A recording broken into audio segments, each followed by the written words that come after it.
Dear Diary, today was very weird. It all started here at this very table. A colleague of mine, also a musician, stopped by with the most peculiar request. It kinda went something like this. Hey, need your help. My parents have been begging me to get a recording for my recital, and I thought my iPhone would do, but apparently that's not good enough for them. I've contacted so many different recording companies, but they need 3 months in advance. My recital is next week. Seriously, I'll pay you anything. Just please tell me you'll help me out. And I said, okay. What the hell was I thinking? I have no gear, and I know virtually nothing about the process of recording a concert. But it was too late now, so I started researching a bit. After all, I'm also a pianist, so might as well learn how to produce better quality content, right? I looked into several recording options, starting with my smartphone, capturing better audio, and ultimately even getting an actual camera. My other concern was also budget, since, I'm poor. But at the same time, I wanted to future-proof myself and invest in gear that would last. In other words, best price-quality ratio. So after hours and hours of YouTube videos, blogs, and countless Google searches, I settled on a few options. But where to buy this gear? If I had a larger budget, I'd go for new. But instead, I decided to go with used. So I went to pay a visit to a friend, acquaintance of mine.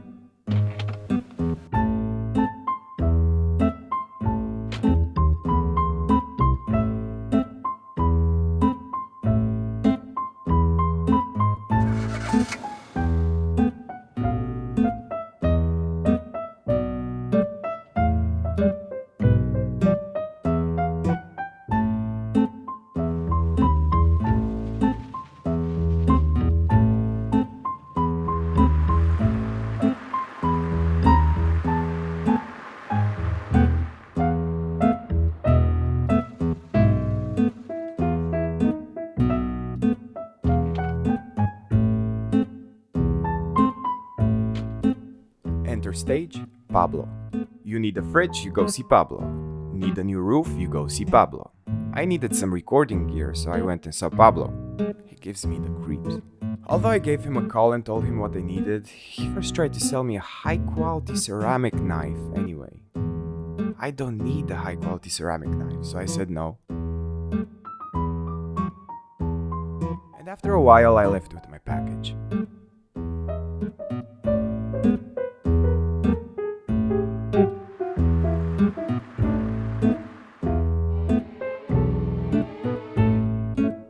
So, I have a smartphone, but I'm not too... Wait, the screen is dirty.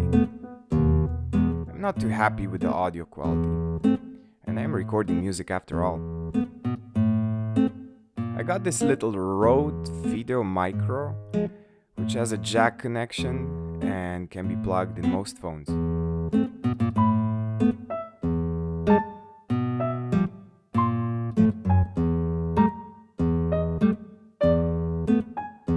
Got it new for about $70. The video quality is decent for most modern smartphones, so if I chose to go this way, I would just need a phone holder to attach to a tripod or something. Even though this little mic produced significantly better audio than just the phone, I wanted more.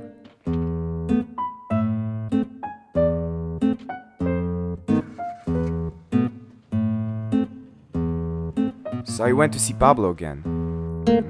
Not excited at all.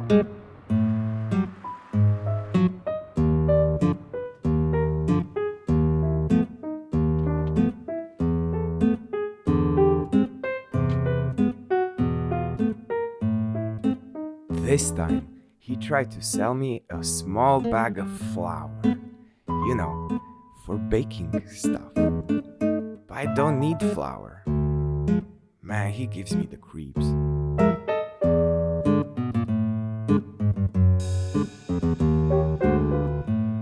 Anyway, in the end I got my package.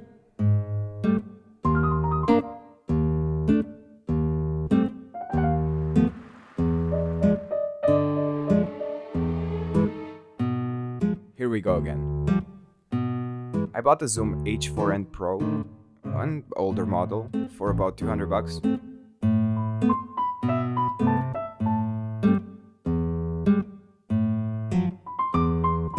It has decent stereo microphones.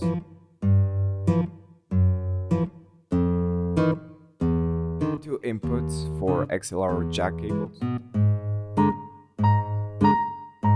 I also got the power cord, so I don't have to rely on batteries, although in some cases I might have to.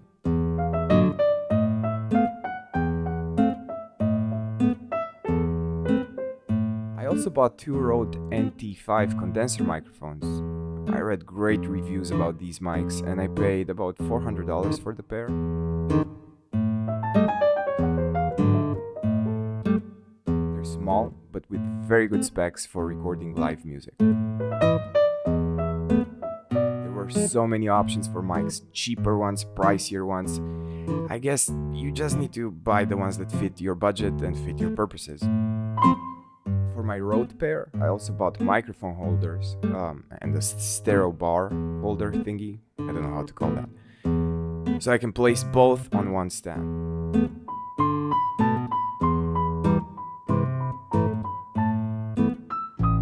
Speaking of stands, I got one of those too.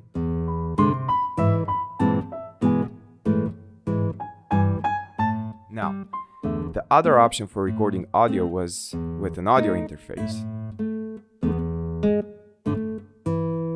I got this 2-channel Tascam for about $150, and I was quite impressed with the quality. I obviously needed a laptop if I chose this approach, since it would be the one capturing the audio. An XLR cable for the microphone to plug in the interface, and we're good to go. I just had to make sure that whatever device I used my condenser microphones with, it had to provide phantom power. Both the interface and Zoom recorder had that option. I personally prefer to go with the recorder. It's just more compact and easier to carry as opposed to the interface and laptop. Now I had to run some tests, highly scientific tests. Very serious business.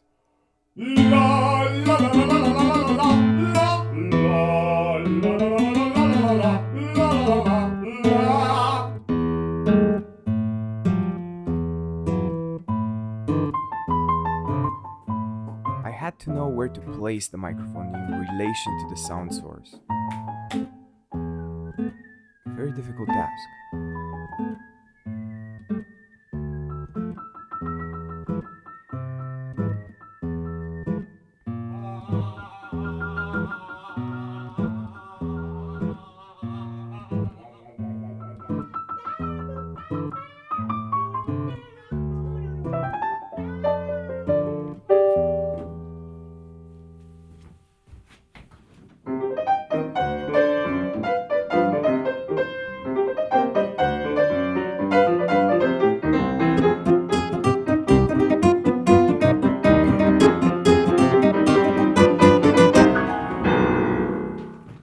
Jazz.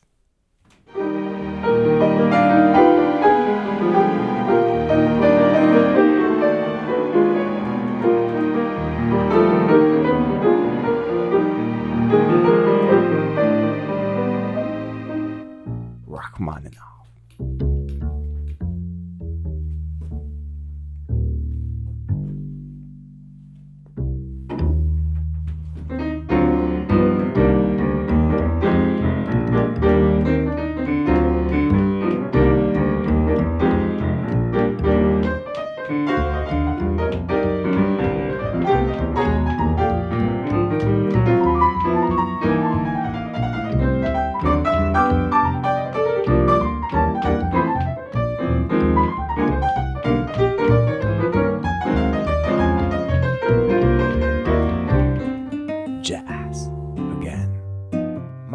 conclusion was that the microphone sounded best if placed wherever my ears decided the best sound was.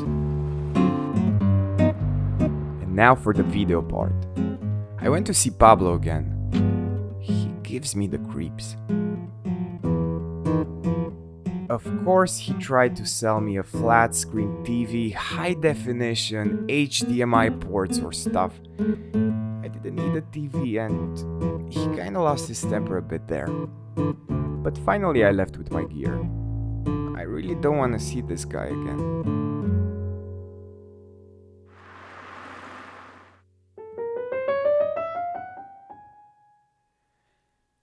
Here we go again. Wait, my phone is dirty. And I lied before. My phone's video quality is absolute garbage. So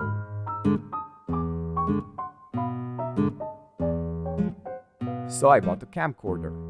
A Sony FDR AX33, wow, that's a mouthful, for like $800. Since I am recording mainly one-take recitals or concerts, I need a camera that could handle a lot of video.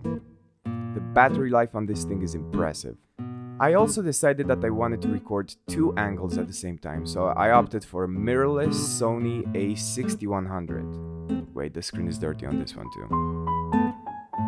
One advantage of having a camera body is the possibility to use different lenses.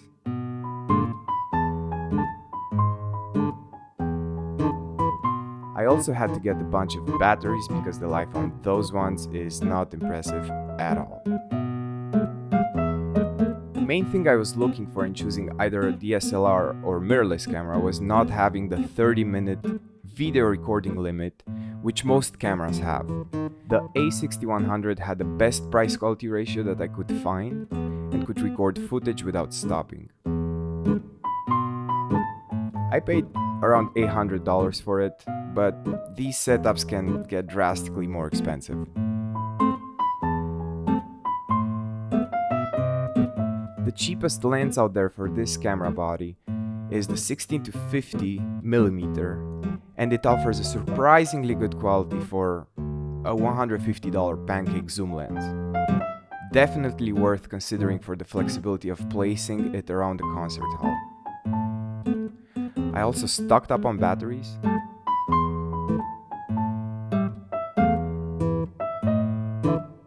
And I bought a tripod from Amazon for about $20.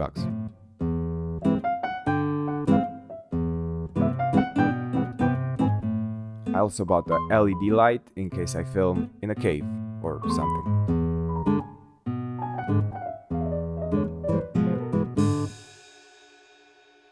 Now for connecting everything.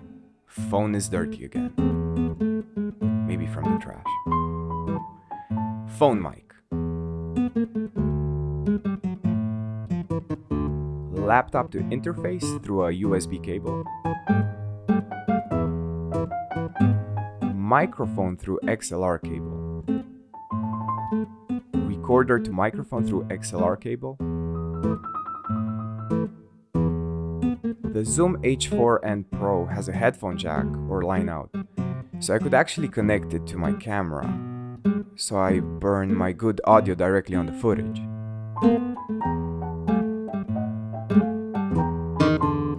Less time in the editing room, right?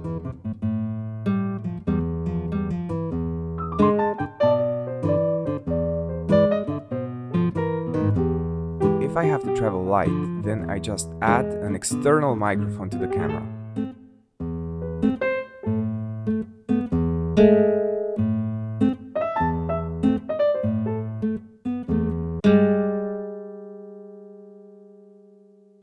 Good quality recording and good quality content should be a happy marriage for every musician, regardless of style. Investing some funds into decent gear and some time into learning how to use it is something that every self-managed artist should do. And this extends into other realms of art as well.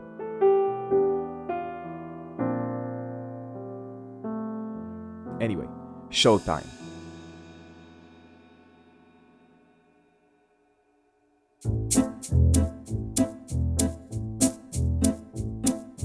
beautiful day, beautiful weather, exceptional mood for some good music making and some high quality recording.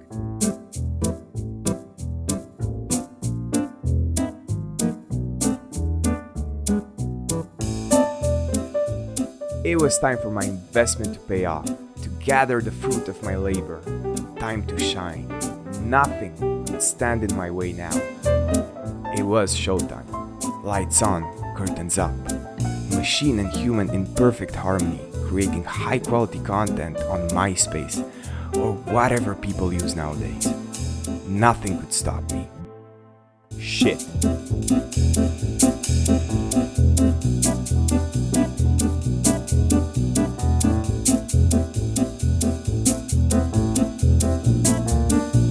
I left it all at home.